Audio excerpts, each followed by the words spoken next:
All right. I think we're live, gang. Are we? Let me just take a quick look and pop in here, see if I'm live. Just take a quick look. Give me one momento. Alrighty, yes, I am live. All right, so gang, my name is Andrew B, obviously enough. I'm gonna give it about 30 seconds and let Facebook, or not Facebook, let YouTube do its thing, LinkedIn do their thing, and notify you guys that we're here. Let me just pop a little comment in the event chat on LinkedIn. Just give me a sec, guys. When you come on board, drop an old comment in the comment section. Let me know where you're from. Let me know where you're calling from. And maybe we can talk to each other. But cool. So, gang, my name is Andrew, obviously enough. Let me just get this thing, slideshow, view, present. Here we go. So we're gonna take probably about 30 minutes today, maybe a little less, maybe a little bit more, we'll see. But the whole intention is very simple. It's for you to be able to close more deals, essentially guaranteed, okay? And when I say guaranteed, I do not say that lightly, because you'll see, I've got something pretty special for you at the end of this presentation that I think you'll like, and that lovely word guaranteed will definitely come into it. So you're gonna want to stay tuned. If you want to make more money, you're gonna want to stay tuned. I assure you of that. But let me pop in, right? So my goal for the masterclass is very, very, very, very simple, okay? It's for you to be able to immediately action this one thing that I'm about to show you, so that essentially you can present a sales pitch that makes your clients' mouths water. Simple. Okay, it's not rocket science, but the whole intention is very simple. It's for you or your sales reps to be able to close more deals. Okay, that's the intention for this masterclass. So go get a pen and paper, get a pen and paper, get some water if you need it, and we will get going right away. So, by the way, a little bit about me. According to my mother, that's her in the pink, by the way. That's my father in the blue, and that's my Oscar the doggo in the with the tongue out. According to my mother, I'm the best sales trainer in the world. She better say that, eh? She better say that. I'm probably not. There you go. A little bit about me. A little bit more about me. When I started out, I didn't love sales. Okay, probably still don't love sales. Okay, but I've become very, very, very, very good at it. And there's a reason. So when I started out, I was tired of hearing people give me objections. Right, I was tired of people telling me they needed to think about it, or they didn't have their wallets, right? And by the way, at one time, this was at an in-person meeting. This woman said to me she didn't have her wallet. I saw the wallet. I could literally see the wallet falling out of her bag, on the floor beside us. I'm like, you don't have your wallet?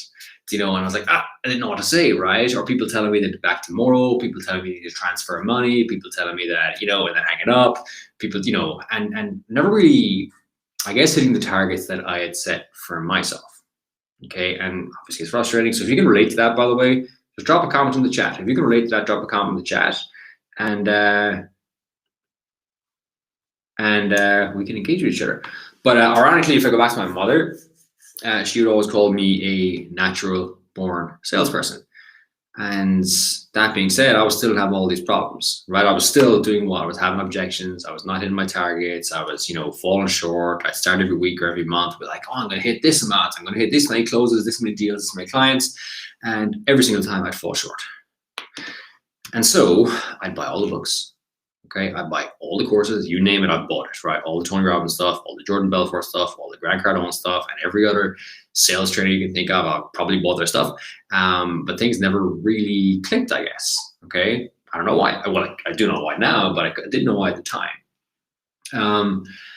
Sorry, I left out a piece there. So the reality was, one time I bought a thing from Jordan Belfort. I don't know if you bought this before or not, but he's got this guide to rebuttals. Okay, so this is a behemoth of a book. It's a digital book, right? It's a behemoth. It's like 300 pages of just A4 pages of overcoming of rebuttals to objections. Okay, and I was reading through this thing. I was scanning through it, right? I was scanning through it, and I was like, this literally, like, I felt sick. I felt sick to be quite honest. I felt sick going through it. And I couldn't like pinpoint why. So I remember it was on my computer. I closed down the screen of my computer and I sat back and I was like, I don't know, something just doesn't sit right here. Something doesn't sit right. And I was like, what is it? What's not sitting right? And what wasn't sitting right was the fakeness of it all. What wasn't sitting right was these are canned responses. These are not human. This is not a human interaction, right? This is literally not a human interaction. This is robotic.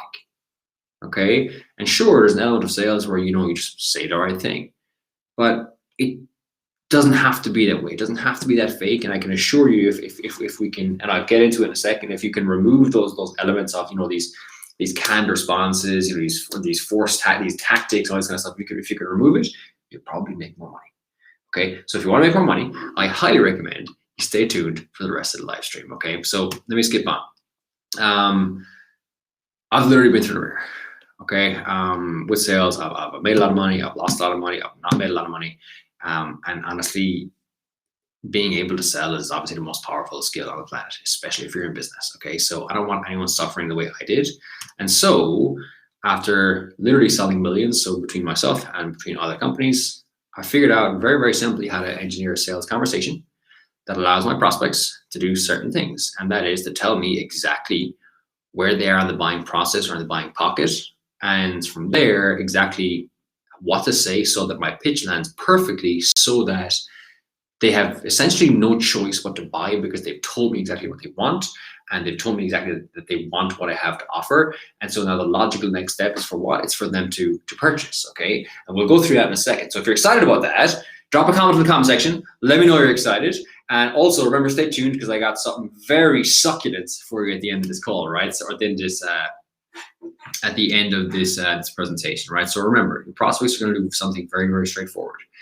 They're going to give you all the ingredients that you need to create an effortless sales process. And when I say an effortless sales process, I mean one that produces what? It produces consistent high ticket sales. The key word there being consistent, because if it's not consistent, if it's up and down, well, guess what? You're going to become an erratic salesperson, and guess what? Your performance will go down, and guess what? You'll be pissed off. Okay, and if you've experienced that before, like I have, give me a thumbs up in this video, or maybe drop a comment. Let me know if you've experienced it. Okay, drop one in the comment if you've experienced it, so I know. Okay. But just some context, I've been able to use this process on this sales process on people in the coaching space, okay? People in the lead gen space, okay? People in the real estate space, okay? In the e-com space, okay? I'm not walking through all these things. He's in the coaching space, I believe, and of course in the fitness space. So I owned a fitness business before, and we made a lot of money in that business, following these exact same principles. Okay, so if there's anyone here that feels like they're a special snowflake and that I haven't maybe presented a potential opportunity for you to get better at sales, well, here's your special snowflake award. It's my attempt at humor. I'm not very funny.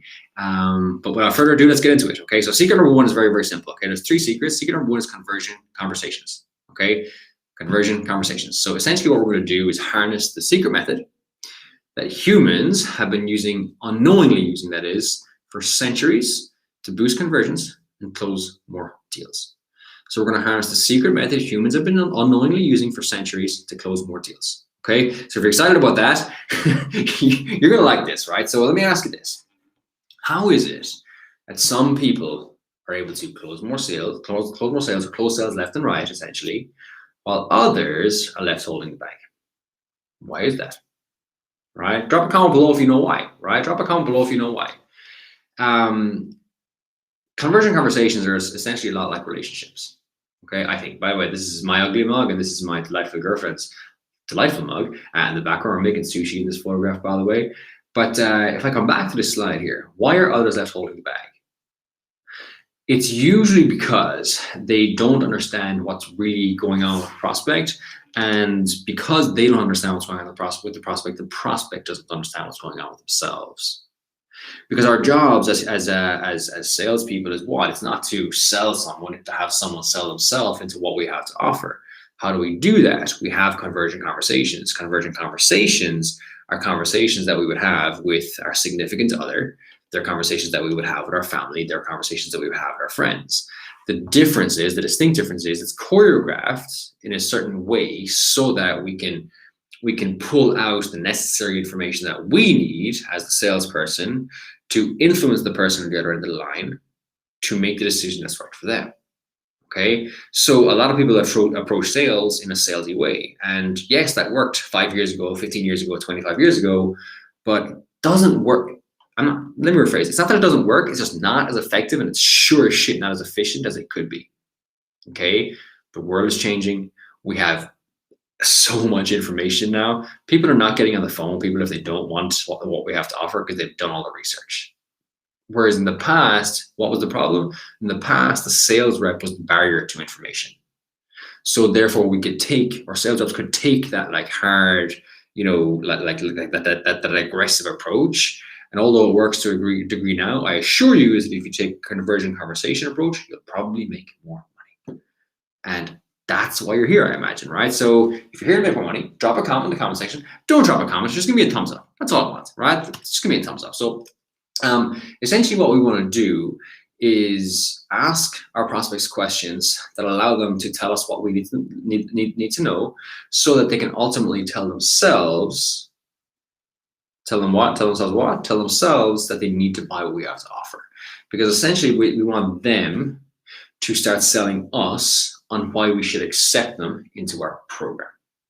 And if we have a conversation around, just like you'd have with your partner, just like you'd have with your significant other, your friend, if we have that kind of conversation with the right types of questions, though, that I'll teach you in a minute, if we can do that, well, what will happen?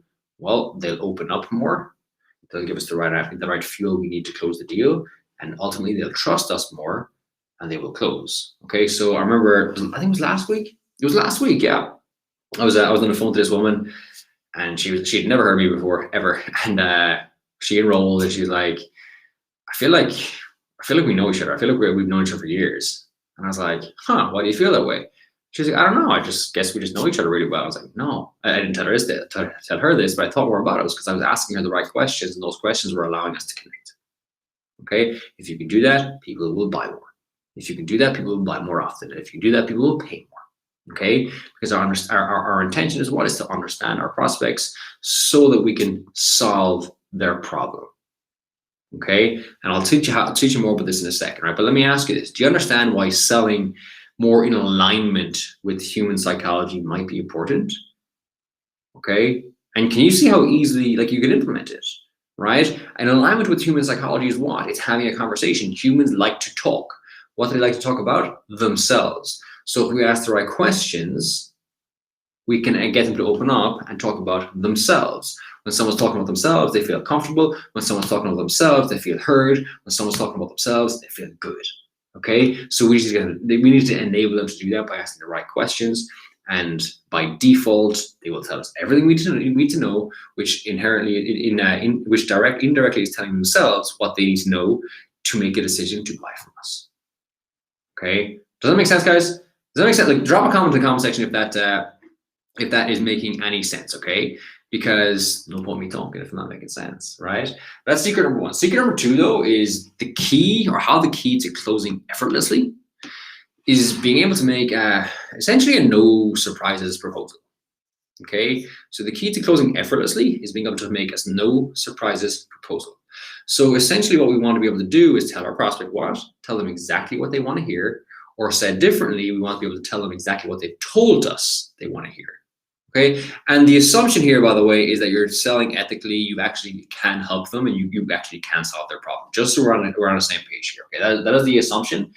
Do not use this if you're a dick. Don't use this if you're going to be a dick, right? So most people, they have a standard pitch, and essentially they hope that it lands with the prospect.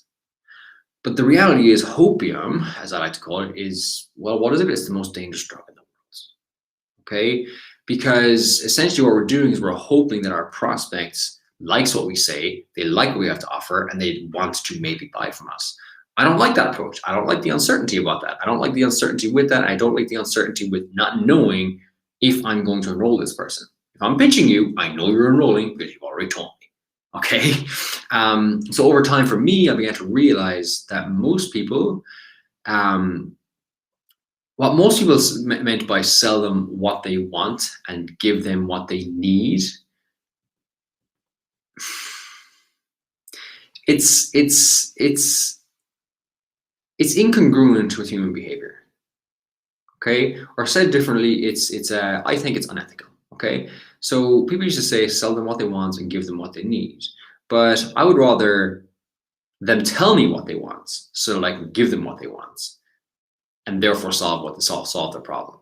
Okay, so I discovered this kind of I call it the magic formula, right? So when you're speaking to your prospects and we're about to pitch them, okay, what we're essentially going to say is, let's call our prospect John. So John, earlier in the call you told me about whatever problem they had, right? So let's say the problem was let's say their problem was they were just about breaking even with their funnel, and they weren't profiting the way they want to, and so things were shit within the business because of cash flow. So John, remember earlier in the call you told me that cash flow was a problem, and the reason cash flow was a problem because of XYZ. And John, remember you mentioned like that was making you feel a little bit, stuck, or it was making you feel like, you're banging your head against a brick wall, or whatever John has said to us. Okay. Well, John, the reason I think we can help you is because our expertise is very straightforward. It's helping whatever type of client John is, okay, go from, banging their head against a brick wall, not really making the sales that they want to make, not having the cash flow to, to thrive in their business and spend time with their family. So it's helping people with those problems, or those issues, to essentially overcome them. But the key, John, without doing any extra work. Okay, because John, you don't have any time for extra work, right? We want to be more efficient with the time that we have. And I'm making this up on the fly, guys, but you'd obviously customize it what your client has said. So what we've just done there, if I skip on, is we're essentially telling John, we're telling John exactly why we have a solution that fits what he wants. Why? Because we've customized our solution around what he's told us. How have we done that? By having a convergent conversation and getting the right information so that John knows we know what he needs. Okay, so the magic formula is very simple, right? John, I'm curious, like how do you feel about the program specifically? And this will be post pitch, so this will be just before you pitch them. Okay, then you'll present your solution, and then right after you present your solution, you're going to ask them this, right? So John, I'm curious, like how do you feel about the program specifically?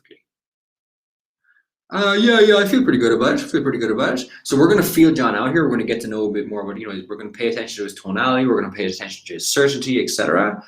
And so if John is saying to me, yeah, I feel really damn good about this. This is awesome, brilliant. And here's why I think it's awesome. Cool. We don't need to ask him anything else because he's told us. But usually our prospect will just say, yeah, I think it's really good. I think it's what I need. Gotcha. That's not enough information though. We need John not to sell himself on why this is what he needs. Okay. So because words are cheap. Okay. Talk is cheap. And so John, like, do you feel like it might be what you're looking for? Okay. Yeah, I think it is. And John, do you think it might be able to work for you?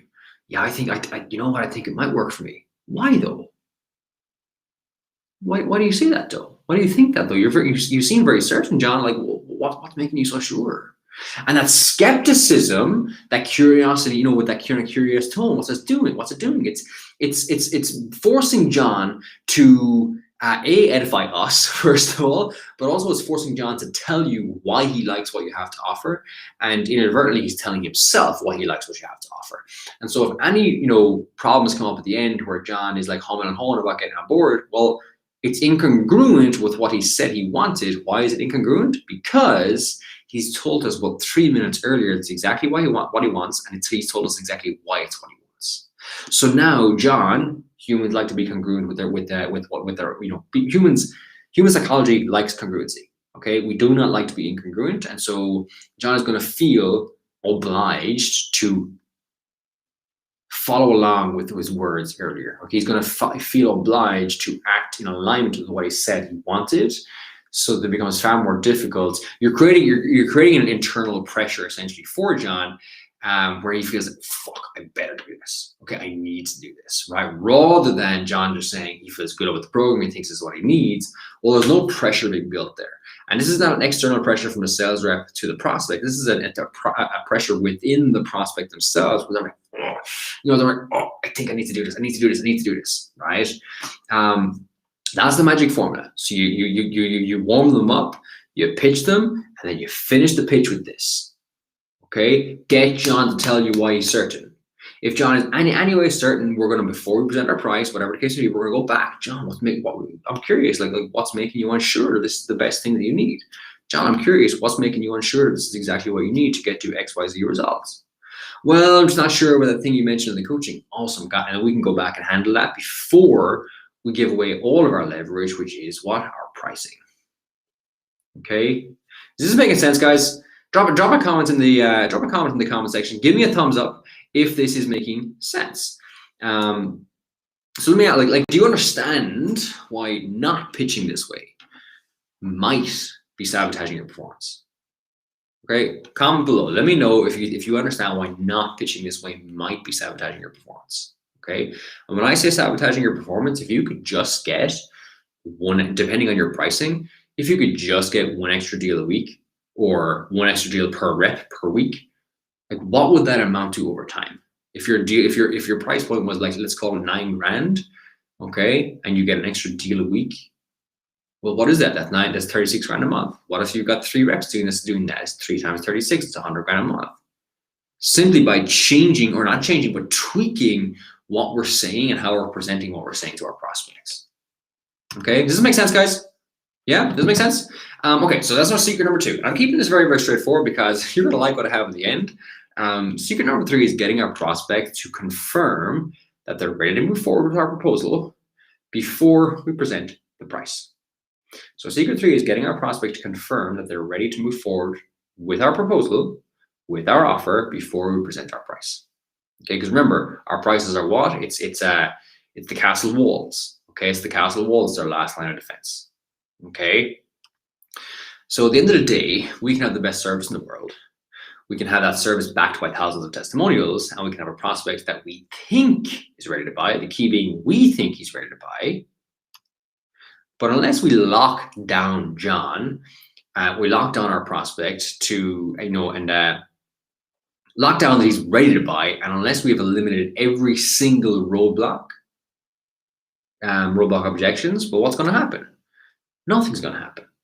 Literally nothing's going to happen. We're going to create problems that shouldn't have been there in the first place. So our intention, we need to remove all potential roadblocks before we get to the bottom. We get down to our bottom dollar, okay? And I love this image because the doctor says, or the client says, the patient says, don't tell me to improve my diet. I ate a carrot once and nothing happened. I thought it was funny because that's how the medical profession works nowadays. But secret 3 is the most vital piece to this puzzle. Okay, secret 3 is the most vital piece to this puzzle. Okay, you ready? You better be. And I call it the straw that breaks the camel's back, right? So John, it sounds like you might be ready to move forward. Yeah, I think I'm ready to move forward. Okay, and this is the same thing as what we did earlier in secret 2, but we're just adding a little, we're tying him down, we're double tying him down to what he wants. Okay, John, it sounds like you might be ready to move forward, right? We're not assuming, we're just saying it sounds like, right? Yeah, I'm ready. I'm ready, Andrew. I'm ready to go. Let's do it. Okay, great. We can move forward. Okay, but if I'm sensing any like hesitancy in John's tone or his voice or how he's speaking, John, can I be honest with you for a second? Sure, Andrew. I'm getting the sense that you're not maybe 100% certain that this is what you need to get to XYZ results. Okay. What's keeping you from being less than 100% certain? Curious tone. John is going to tell us. I sort of touched on this in secret 2, but if we haven't got it from secret 2, we need to get it in secret 3. We need John to get rid of all potential obstacles before we give away our last piece of leverage, which is our pricing. Okay. And what's going to happen is John is going to tell us anything that's missing to complete that jigsaw puzzle, to complete that lock, the code for the lock, the code for the safe, and the safe being him jumping on board, of course. He's going to tell us exactly what's missing, okay, if there's something missing, okay? But realistically, there shouldn't be because we've already attacked it earlier with what he's told us he wanted. But if there's something missing, we can just pull out that little extra bit at the end before we present our price. Okay, do not leave this step out. So many sales reps I know leave it out, and what ends up happening? Well, they leave deals on the table. Okay, and if you're doing a 25% close rate, what if you could get a 35? If you're doing a 30% close rate, what if you get to 40? If you're at 40, what if you get to 45? Do the numbers. This will blow your business up. Okay? Do not neglect it. Okay, so I want to like to go through this, right? Secret 2 did something. It created an opportunity for us to pitch them. Okay, and it created an opportunity for us to pitch them exactly how they asked us, or exactly how they want us to pitch them. Okay, because remember, every human is different. We cannot be a bludgeoning or battering ram. We have to be chameleons, essentially, as sales reps, and we got to mold ourselves to our prospects so that we can get the right information and we can give them what they need.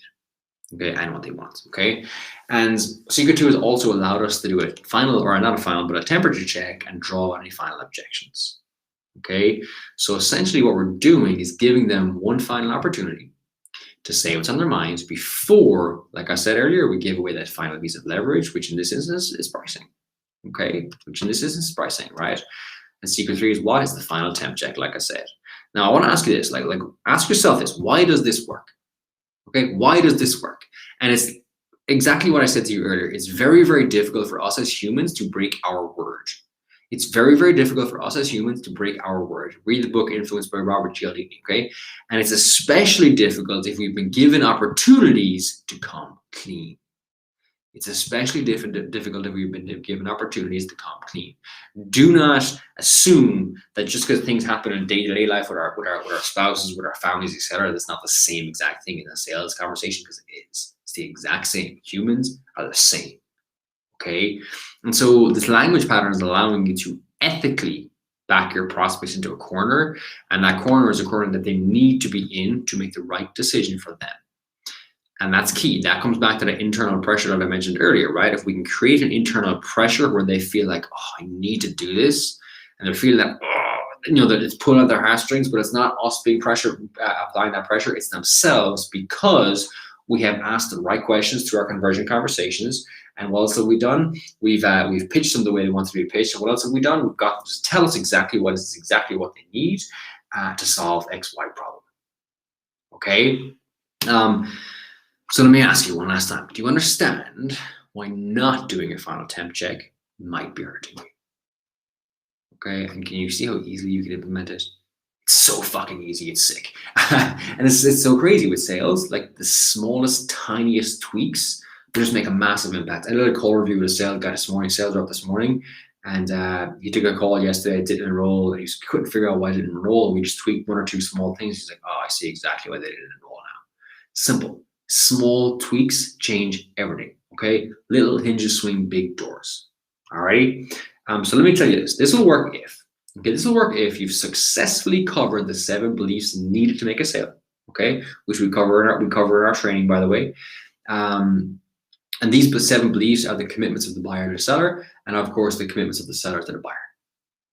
Okay, there's 4 there's 4 commitments from the buyer to seller, and there's 3 commitments from the seller to the buyer. Okay, it will work if you've successfully eliminated every single objection, or the vast majority of them, before pitching your price. That's where Secret 2 or Secret number 3 come in. Okay, and it will work if you've acted like a leader and not a salesperson. So if you ever wonder why some sales rep, like they can all say the exact same things, but one person gets a astonishingly different results, well, it's because they've acted like a leader. They've spoken to the person in a way they want to be spoken to. Okay, they've had a conversion conversation. Alrighty. Do not use this though. Do not use this if you're looking for a band-aid for a broken sales process. Do not use this if you hate money. And you definitely shouldn't do this if you're afraid of paying more taxes, okay? Because I am not liable for any increase in tax burden from implementing what I teach, okay? But you got a choice to make right now, okay? The choice to make is, do you want the red pill, Morpheus, or do you want the blue pill, Morpheus, okay? So let me ask you this. Which challenge do you think you'd prefer? The red challenge, the red pill, which is the mental battle of taking calls, pitching your prospects, and hoping they buy? Or you want the blue pill challenge, the challenge where you get to increase your sales team's performance by 50 to 100%. You get to increase your sales team's performance by 50 to 100% with our sales team rebirth.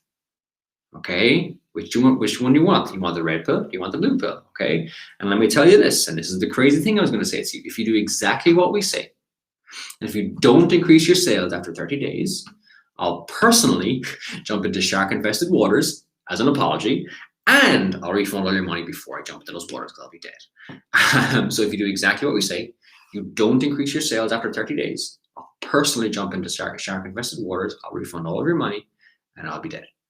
Okay, how's that for a guarantee? Right? How's that for a guarantee? Okay, and I can give that guarantee because I know that sales is a process. Sales is about humans. The same. Sales is about human psychology. Sales is about having a conversion conversation. If you do it, you'll fucking blow your business up. I assure you of that. Okay. So the only thing left for you to do is pick. Okay. Do you want that red pill or do you want that blue pill? Red pill being the mental battle. Blue pill being our sales team rebirth. Okay, so if you want the blue pill, and you should want the blue pill because it's a no fucking brainer, book a call with me. Okay, book a call with me. How do you book a call? You go to andrewscalendar.com. You go to andrewscalendar.com and you book a call. We'll hop on. If it sounds like I might be able to help, amazing. I'll break it all down for you. And remember, what will I do? If you do exactly what I say, you don't increase your sales after 30 days, I'll personally jump into shark-infested waters to apologize, and I'll refund all of your money before I do that. Does that sound fair enough? Alrighty, so go ahead, jump on here, book a call at andrewscalendar.com, and I will see you on the other side.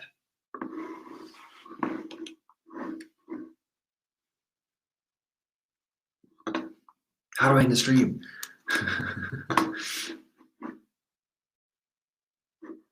Here we go.